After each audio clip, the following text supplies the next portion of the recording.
Okay, we're on to chapter 22, told from Joe's perspective. Some of us are ready to start jotting down inferences in addition to our other strategies. The students that are in school might not have had that lesson yet. So if you don't know what an inference is and you haven't been taught that by Mr. G yet, that's fine. So, chapter 22, Joe. It was an accident, Dylan tells Mrs. Beam when he comes back from dropping Robbie off at the nurse's office. Yeah, right. Excuse me. Selena Jervis, who's wearing her dorky Girl Scout uniform as usual, volunteers to pack up Robbie's stuff for him and take it down to the nurse's office.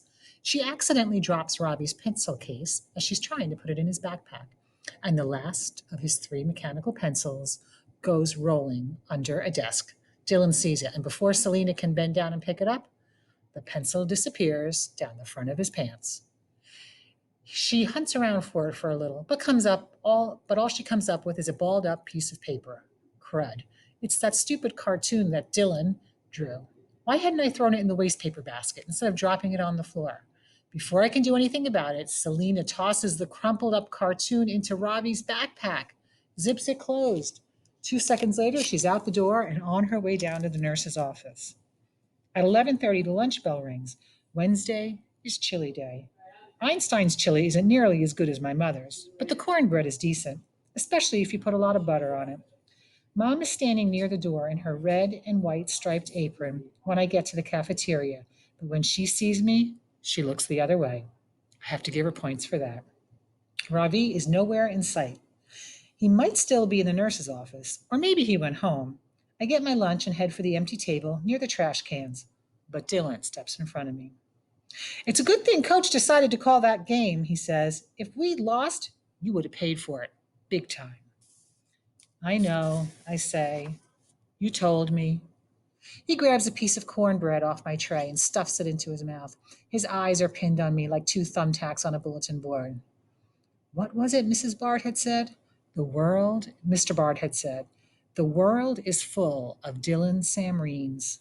I close my eyes and I take a deep breath, trying to remember the rest. Wake up, Putty Tat, Dylan shouts in my ear. I jump. Dylan laughs, shaking the hair out of his eyes. I wonder how much time he spends in front of a mirror every day.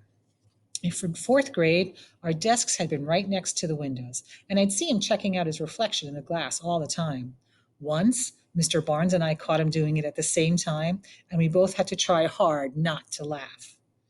Thinking about that really jumpstarts my memory, and the rest of Mr. Barnes's advice comes flying back into my head. You have to find a way to keep him from getting to you, I whisper. What's that, Pud? Asked Dylan, grabbing another piece of cornbread off of my tray. I look at Dylan and try to imagine that instead of a crocodile, he's a harmless little rodent like a mouse or a chipmunk. I never noticed it before, but his ears are kind of small and round, set up high on the side of his head, and his cheeks, with his cheeks stuffed full of cornbread, he does look like a chipmunk. That's something to visualize, right? I never noticed it before, but his ears are kind of small and round and set high on his head, and his cheeks are full of cornbread. He does look like a chipmunk. All of a sudden, instead of feeling nervous, I start to laugh. Dylan's eyes aren't sparkling anymore. They're cold. They're dark, like 2 lumps of coal. You want to tell me what's so funny, Pud? He says. As he hitches up, that means pulls up, as he hitches up his saggy pants, I notice his boxers for the first time. Of all things they could be decorated today with polka dots or clover leaves, taxi cabs or buffaloes, he's wearing boxers covered with peanuts. Peanuts! My grandma has a family of chipmunks who live under her porch, and she's always putting a bowl of peanuts out for them.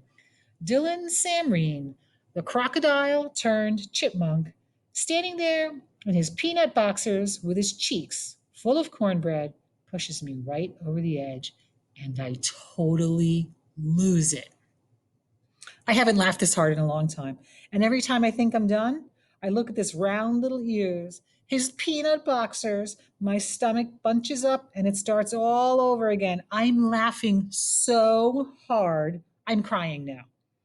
Dylan's an expert at dishing it out, but he hasn't spent much time on the receiving end. He's clearly not enjoying this.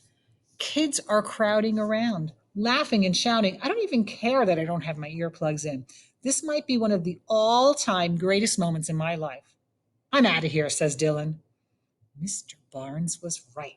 I found a way to keep Dylan from getting to me, and it actually worked. For one perfect second, I feel like I'm standing on top of the world, and then I hear the whistle blow. Break it up, my mom says, pushing her way through the crowd. What's going on here? Joey, are you okay? When Dylan hears her voice, he turns around. His eyes are sparkling again. Poor Joey, he says. Here comes Mommy to save her little baby. Or maybe she needs to change his poopy diaper. Dylan looks like his own self again. He grins at me, shakes the hair out of his eyes, and walks away. So much for being on top of the world. I should have known it wouldn't last. Once a zebra, always a zebra. I look at my mom, I shake my head. She just doesn't get it. Don't be mad at me, Joey. I thought you were in trouble, she says. I'm your mother. What am I supposed to do? Just stand there and watch? No, I say. You're not supposed to be here at all. I've lost my appetite. I can't even remember the last time that happened. My mom has to go and break up a food fight on the other side of the cafeteria. So I put in my earplugs, carry my tray over to the table by the trash can, and sit down by myself. A minute later, Ravi shows up, carrying his jacket and his backpack. I guess he didn't go home after all. I don't expect him to want to sit with me, but I can't believe my eyes. He walks right over to Dylan's table and sits down right beside him.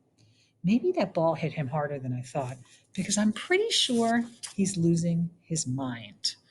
All right, take a few moments to stop and jot. Make sure you have at least two boxes filled out in your parking lot on your digital reader's notebook.